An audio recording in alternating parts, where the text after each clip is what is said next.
was not Pablo, but it was a testament to the green-red archetype, how he mulled the 5-1 against blue-black, mulled the 5-1 against blue-black. Yeah, I mean, just a lot of powerful cards, a lot of things like the Huntmaster. Right, that guy is so good. And, yeah, and he just got his card advantage back. So even though this could be a rough matchup, if he draws a lot of Huntmasters, he really could, all those card advantage things that out of Michael Dye's deck might not matter. Exactly. I mean, Michael Dye has 4 Day of Judgment, but that's it. He doesn't have the luxury of having Snapcaster Mage to flash that back. He doesn't have card draw to draw into that. He has to naturally draw his 4 Day of Judgments. He does have Titan, though, which is... Yeah. That's a trump right there. When you're playing green X aggro and your opponent plays a Titan, things get pretty scary. You cry into your hands, and then you move to game 2. Assuming you can't somehow attack, against it, you have like pretty much one turn to do that. Right, exactly. Just smash your guys in and hope it's enough. Yep. So important for Pablo here to win the die roll. He would love to do that. And they're looking at the hand at the same time, so really can't tell. Nope. Michael won the die roll, it sounds like. Yeah, and we're going to get you a rundown on the deck list in just a few minutes here. Ooh, Pablo goes down. Yeah, I think I saw some Incinerates in Pablo's hand. He knew he couldn't keep a hand with little pressure against Michael Dye. Yeah, being able to kill Michael Dye's any accelerators he had is good, but he doesn't have that many. Yeah, I think he has 1 Birds of Paradise. Oh, that's it. Yeah, wow. To Green Sun 4. So yeah, Pablo Ortega has full knowledge of the matchup. They got to review each other's deck lists beforehand, so Pablo knows what hands he has to mulligan and what hands he can keep. I'm sure he would love a hand with a turn 1 accelerant and a lot of creatures. Not much burn. Burn's not good in this matchup.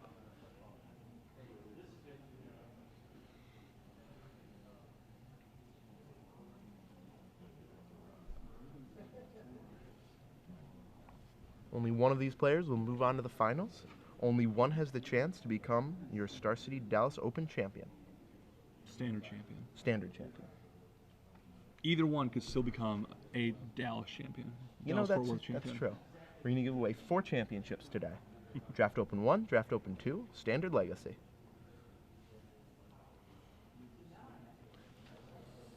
They would love to go back to back though, Standard and Legacy. That is the dream. Yeah. That has not happened many times. I think exactly once. Exactly once. Jerry T, the legend, the Star City Open circuit legend. The myth, the legend, Jerry Thompson. The Tombstone Man. We've come close a few other times too. Yeah.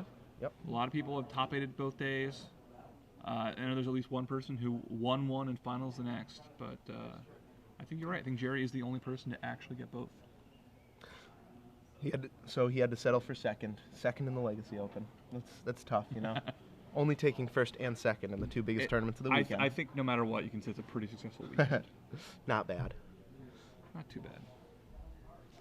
So Pablo shuffles up. His deck is sufficiently randomized. He believes in sufficient randomization. I appreciate that. Mm-hmm. Sometimes I just get lazy and I don't shuffle as much as I should, and lo and behold, looks like he's on 5 already. 5 cards. That would explain all the shuffling. And I think he's found an acceptable 5. Acceptable 5s are a lot easier to find than good 7s. Yeah. And I think it's something about this camera. These red-green players just cannot keep an opening hand on camera. Yeah, it's amazing. Here he is, turn 2, and he has no green mana. Michael Dye, first play of the game. It's a guy called Viridian Emissary. Turn 3, Viridian Emissary. Pablo Ortega misses his 3rd land drop, no green mana. Not a blazing start for Michael, but with as far behind as Pablo is. Yeah, it looks like it'll be enough. He'll take whatever he can get. Really, Michael can sort of take his time in this match. Yeah, he can. Pablo's giving him all the time in the world, has no permanent, no non-lands in play. And there goes the green. Copperline Gorge brings out of birds. The old turn 5 Birds of Paradise. That is, again, not what you want. No, not even close. And we'll see if Michael Dye can punish him with an Acidic Slab. No, wow, just his go on 5 mana. A really slow hand. Interesting that he didn't attack with Viridian Emissary. Very interesting. Probably playing around some sort of Hellrider shenanigans from Pablo Ortega. I think we're going to see a Huntmaster here. Yep, there comes the Huntmaster. So Pablo Ortega back up to 20, and all of a sudden, he's back in this game. His opponent has no plays, kept a slower hand. I imagine Michael Dye must have a Primeval Titan or something here. I would think so. I don't know why else would have kept this hand. And does he cap? Yeah, Boom. he does. He does. He's going to get a Mountain and probably a Wolf Run. Nope, a Nexus and... Should be a Wolf Run here, I think. Oh, a Ghost Quarter. Ghost Quarter. Okay. I'm a little surprised at his choice of lands. If I was Michael Dye, I would just be trying to kill Pablo as fast as possible, I think. Though, I mean, Pablo is going to be very hard-pressed to actually kill that Primeval Titan. That's true, too. This game for Pablo will not end with a bang, but with a whimper here. It's going to be really hard for him to even deal 6 to that. He can Wolf Run his creatures and trade, but that's not a winning proposition. Michael Dye gains 4 lands in the process. No, I think that... Oh, the Ravager flips. He's probably going to Shoots kill the Titan. Yeah, he's probably going to... Maybe he has double Incinerate. He has double something, double Galvanic Blast, some way to kill that Titan. Yeah, I think what he's doing is just making it so that any one creature will be able to trade with Mimic that. Yeah, that's going to be rough. Now, Michael gets to attack, and if he blocks with that Ravager, he's going to get a permanent Titan. Yeah, and Pablo Ortega does not have many ways to kill that Mimic Vat. He can Phyrexian Metamorph it to have a dueling Mimic Vat. He can Acidic Slime it, but that's it. That's all he has in the main deck. And even if he Acidic Slimes it, if he blocks his Titan here, Michael is still going to get one more Titan, 2 more lands. Right, and then the attack phase too. Yeah. 4 more lands. So yeah, Pablo, I think it's pretty safe to say that next to impossible for Pablo to win this game. Michael Dye has 1, 2, 3, 4, 7, 11 lands in play. Yeah, he is not far from just being able to one-shot him with a Wolf Run. Right. Yeah, he's 4 lands away at this point. And 4 lands to the Titan is not a whole lot. No. That's almost the perfect number with that Mimic Vat in play. Looks like... Block with Wolf Token. Yep. Kessig Wolf Run my Wolf. Trade with your Primeval. I think Michael will take that. Yeah, Pablo Ortega takes 4 trample damage, dropping to 16. More importantly, though, the Primeval Titan goes under the Mimic Vat. Into the Vat, Titan. Oh, yes. Into the vat once more. And a Worm Coil Engine. Michael Dye with the Rubbins. Yeah, insult to injury here. He didn't need that. I mean, you still play it because you know. You never know what'll happen. You never know. An Acidic Slime could take out the Mimic Vat, and maybe a few other things could happen, but yep. Oh, and that Huntmaster did flip too. Yep. So Pablo Ortega up to 18. Another Wolf, a little more blocking, but all of that has to still deal with Primeval Titan. Yep. More importantly, even if he can deal with the Nexus, even if he can deal with the Titan, Michael Dye has 4 Inkmoth Nexus in play. That is almost impossible for Pablo Ortega's deck to beat. He has 2 Galvblast, 2 Incinerate as his only real ways of interacting. Yep, and he passes back to Michael Dye. I imagine Michael's going to use the Mimic Vat right here, make another Titan token. I think he just might. Then he'll have plenty of mana to use on a Wolf Run if he feels like it. It almost looks like he's laying his deck out for a deck tech, the way he has all his lands lined up here. He's going to shuffle very well after this game. Yeah. The old 2-1, 2-1, 2-1? 2-1. I would not suggest the 2-1, 2-1, 2-1. Oh, then you just pile shuffle and you're good, right? Oh, yeah. Pile shuffling is very random. Yeah, totally. For those of you who are interested in randomization, Rob Doherty wrote a pretty interesting article many years ago about pile shuffling, about randomization. Worth a read. You can probably find it in the Wayback Machine. There was somebody, Mike Long, there was an incident where he had 4 of a card in a draft. Basically a Squadron Hawk type card. Right, and he didn't ripple his deck. He just pile shuffled it to make sure that supposedly, to make sure that he'd always have one in his top 10 cards. Exactly. Always drew exactly one, no more than one. Right. Of course, never proven. Mike Long was never banned for that, but Not for that. back then, they weren't. They didn't really ban many players for things like that. Yeah, that was a little more Wild Westy. Yeah. All right, so Michael Dye coming in. Primeval Token, Emissary, and a Worm Coil. Yep. 4 lands were fetched this turn from that Primeval. And, So he is more than lethal with a Wolf Run anytime on an Inkmoth Nexus. Mm-hmm. And yeah, Pablo packs it in. Too far behind, not much he can do. Yeah, a really poor draw from Michael Dye, but an even poorer one from Pablo Ortega. It didn't even matter that Michael Dye's first play was turn 6 Titan, besides the Emissary. Yeah. And really, Michael Dye, if Pablo had a really good hand, he still would have been in the game because he would have been able to play a turn 5 Titan. Right, exactly. Because that Emissary would have blocked.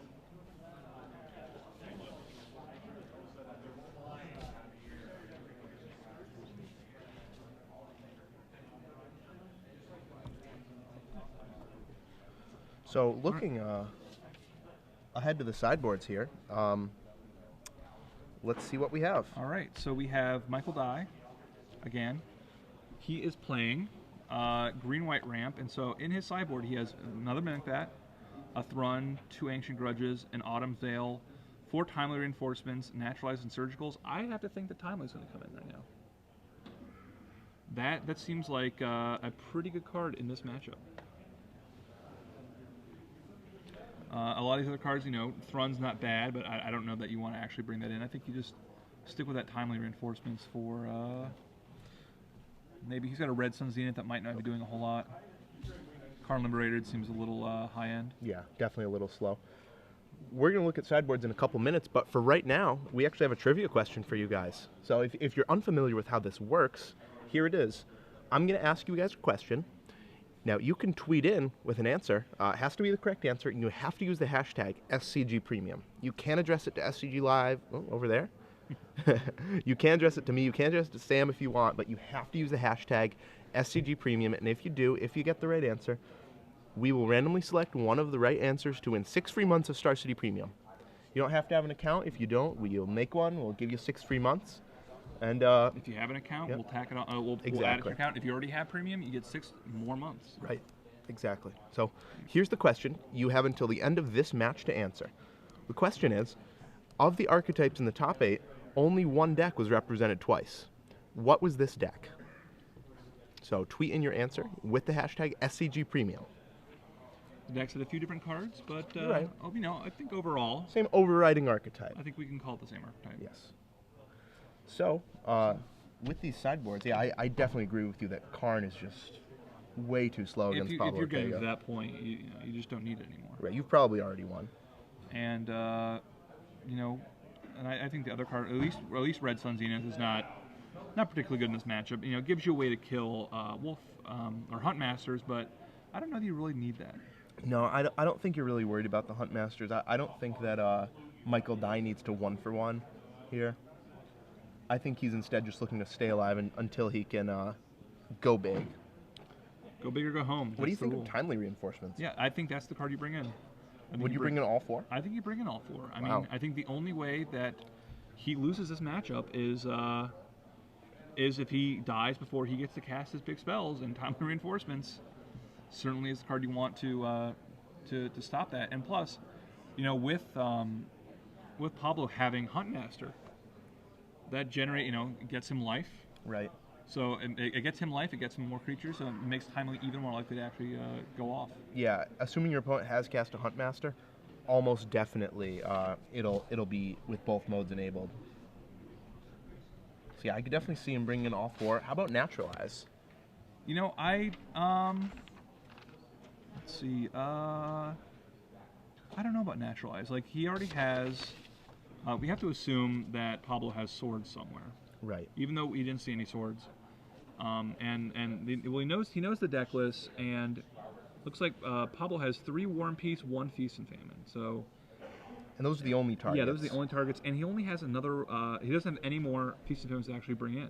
Right. So I don't think you have to worry about it. I think you hold back your Green Sun Zenith to possibly get an Acidic line. I think you're right. I wouldn't board in such a narrow card as Naturalize, because if they draw the sword, you don't draw the Naturalize, it's bad for you. Right. And especially bringing in timely reinforcements, Feast and Famine is one you're really worried about.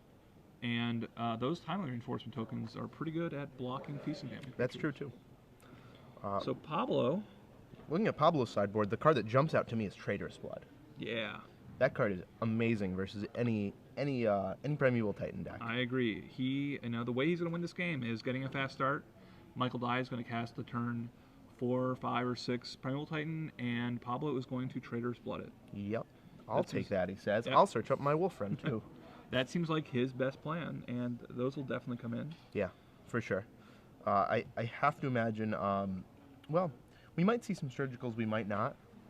It's hard to tell. I don't think that it's actually that good in this matchup. I think that it's just a card that if you draw it and they don't draw, anything that you can actually surgical early on, you're just so far behind. Right. It's also really tough to actually get a Primeval Titan in the graveyard for Pablo's and deck. We're going, and Pablo has the fast start. He has gone Forest, Bird, and a Stringerroot Geist. Yeah, and Meanwhile, wow, Michael Dye another just has a Clifftop Tree. Yep, Pablo has now 2 Birds of Paradise. He is threatening anything from Huntmaster to Hellrider Sword to Equip. Sword Equip next turn. Yeah, that's very, very Meridian good Emissary for Pablo. is definitely going to block if it can. A second another Strangler Geist. Geist. These things are coming down. So if those swing in, Michael Dye will block to stem the bleeding. That'll just make that card bigger, though. That Geist. It will. Now he does get another land. He is threatening to have Wrath next turn. Mm-hmm. He certainly has the mana for it, but he has to actually have one in his hand. And not seeing his hand, I cannot tell if he actually has a Wrath or not. I don't think so. I didn't see one in there previous. And if he does, now Wrath will do a lot, but it will still leave one Strangler Geist alive. Right. Pablo though is down to 2 cards. Yeah, those Birds of Paradise, they're great at getting him a fast start, but they do not do well against Day of Judgment. Yeah. Michael Dye drawing a Rampant Growth for his turn. That's not a day. Nor does he even have a second white source. Ooh. Timely reinforcements. Yes. It's time. This is the card that turns this matchup, I think really gives Michael the huge advantage of this matchup. And here we go. 3 tokens, enough to stop some more Stranglerroot Geists. Yeah, and Michael Dye up to 22 life. Yeah. Pablo crashes in with both. He's going to double block one and block the other one and really leave Pablo down pretty far. Yeah. Oh, this is 5 mana. Is this going to be an acidic slime? No, it's yeah, it's a slime. That'll take out that one of those white sources there. Looks like the green white source. Yeah. Making it harder and harder for Michael Dye to actually cast a Wrath of God when he draws one. Right. Michael Dye's mana is pretty good, but that doesn't guarantee that he has the Wrath of God mana on turn 4. Wow, no attack. And it looks like Michael Dye drew a Garruk Relentless. If he can cast that, that can take out a Stranglerroot Geist. And he will be able to then, next turn, sacrifice a token to get a big creature. There goes the Garruk. Now the question is, does he token or does he fight? I think I just make a token here. Yeah, I think if I'm the Garruk player, I just turn out tokens. Pablo Ortega can't really wipe them all at once. He's going to have to draw a Hellrider if he wants to get rid of that Garruk. Hellrider is the card he wants right now. And boy, Hellrider is great at fighting Planeswalkers, isn't it? It is very good at it. In comes a whole bunch of creatures. I imagine that all that Pablo's going to have left at the end of this is going to be one Geist with an Undying counter on it. Yeah, it looks like it. Michael Dye wants to keep his Garruk alive as long as possible. So the board state after this attack phase is going to be Bird, Geist with a counter versus Garruk. Assuming Pablo, of course, doesn't have a removal spell here, and he doesn't. And even if he does, it's not too bad for Michael. Right. I mean, he still does get to churn out these wolf tokens. Yeah, Garruk Relentless is going to be very good here unless Pablo can deal with it soon. Yeah. And I think I saw him naturalize in Michael Dye's hand. So he didn't listen to us, did he? He did not listen to us. That was a mistake. I mean, The Naturalize is only good when they draw the sword and you draw the Naturalize. It's bad in every other combination. And even there, I mean, it's not the War and Peace is just not that impressive. Right. It's good. Which is the one Pablo has more of. Yeah, well. I am not gonna be upset with having a Sword of War and Peace in play, but in this matchup, it is not as good as it would be in other matchups. Right, especially at this, at this point in the game, I think Michael Dye has 4 cards in hand. War and Peace is good, but Michael Dye can empty his hand if he wants to. So Rampant Growth is cast for Michael Dye, gets his second white source, so he will be able to cast a Day of Judgment on command, but he doesn't really need to right now. No, he can just sit back as long as he wants to and just churn out these tokens. Yeah, Michael Dye making it look easy in this top 4 match. Pablo Ortega just unable to put any real pressure on him. Pablo just needs to draw a Hell Rider really soon. Drawing his Feast and Famine would not be bad either. No, that would be really good. If of course he can catch Michael tapped out. Right.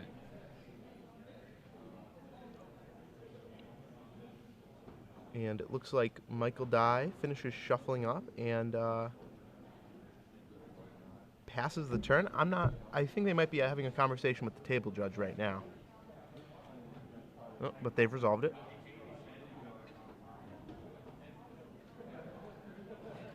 And, that wolf goes down.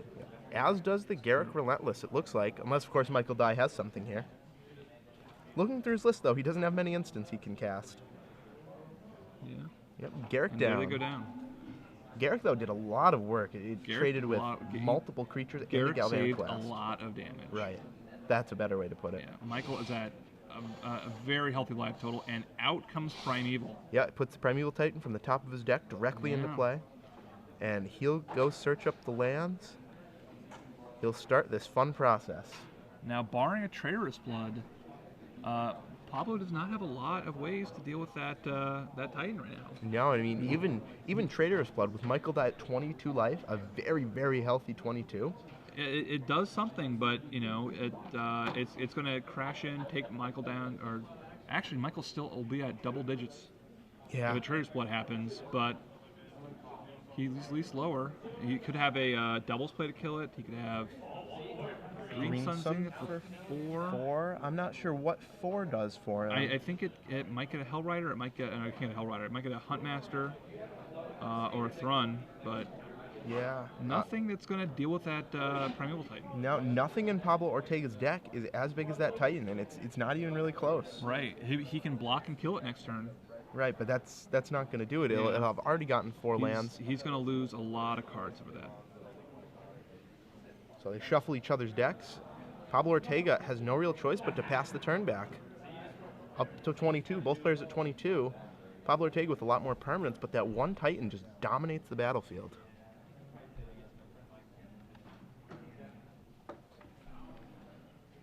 And Michael Dye draws an Ancient Grudge. Can't say I'm a fan of his sideboarding in this match, but it seems like the raw power of the Titans.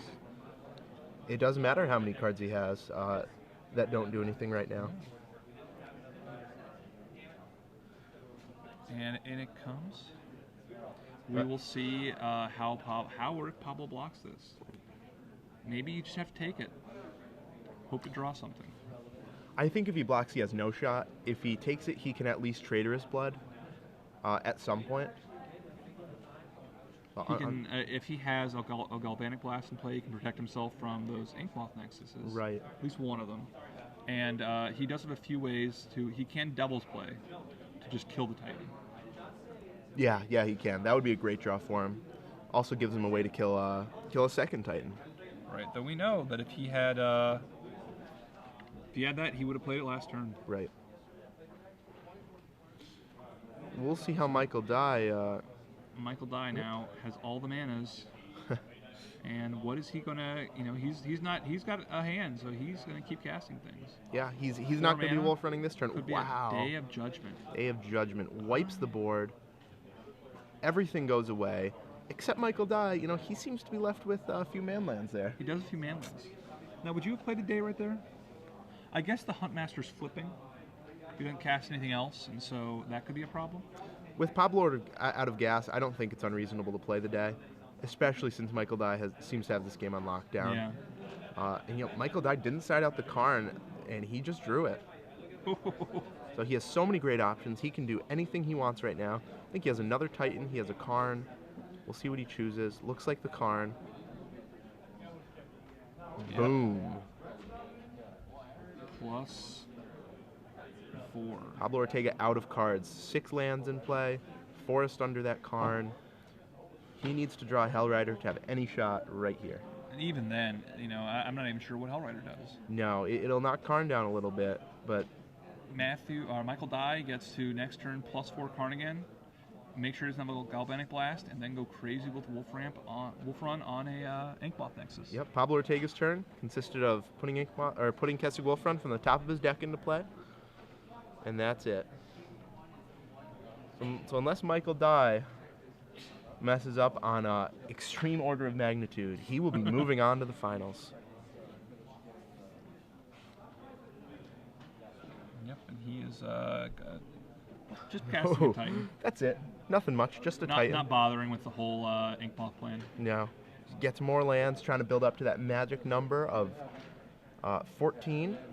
That's how many lands it takes to have a lethal Inkmoth Nexus. But he can come in with 2 Nexi this turn. Yep. Michael Dye is up to 3 poison from that attack. He got 1 last turn. And next turn we'll do it. Karn will clear out the hand, make sure there's no funny business going on. The hand or whatever he draws. Oh. Llanowar Elf. Simply a Llanowar Elf. Not long for this world. No. Doesn't need to kill it, I guess. He can just poison over, but... Yep. Hellish Norn for good Norn. measure. Wow. Because why not? And I think it looks like he's just going to cast the Hellish Norn. It's certainly the more fun route. It is his more fun route. A little bit of Rubbins. Yep. If you're Michael Dye here, if you really, really, really want to go the fun route, you just start removing your Titans, you start removing your Hellish Norns, restart the game. So let's try this one again. That's a little far. I don't think I'd do that. That's Not even on camera. That's a thing you do in a casual game. Do not do that in a tournament. Certainly not in the televised top 4. He's going to Hellish Norn. It looks like, maybe he's not. I think he might be realizing that he can just kill his opponent here. It's possible. That seems like the route I would go. A little surprising to me that Pablo Ortega hasn't scooped up his cards yet. Well, there's always a chance. Michael Dye could accidentally draw a card. He could have a seizure. A lot of different things would happen. So there we go. Titan trigger resolves. Getting more lands. Yep. And I imagine we're going to see a Wolf Run tapping and targeting that Nexus. We're right here. I think we might. And if we do, Michael Dye will be moving on to the finals. Carefully shuffles his deck. And here we go. This is the Wolf Run. 3, 6, 7, 8, 9, 10. 10 mana, +7/+0. An 8/1 handshake. Yep. So congratulations to Michael Dye. He moves on to the finals. Yeah. Yeah. Green-white Wolf Run, not a deck that we predicted early on in the tournament.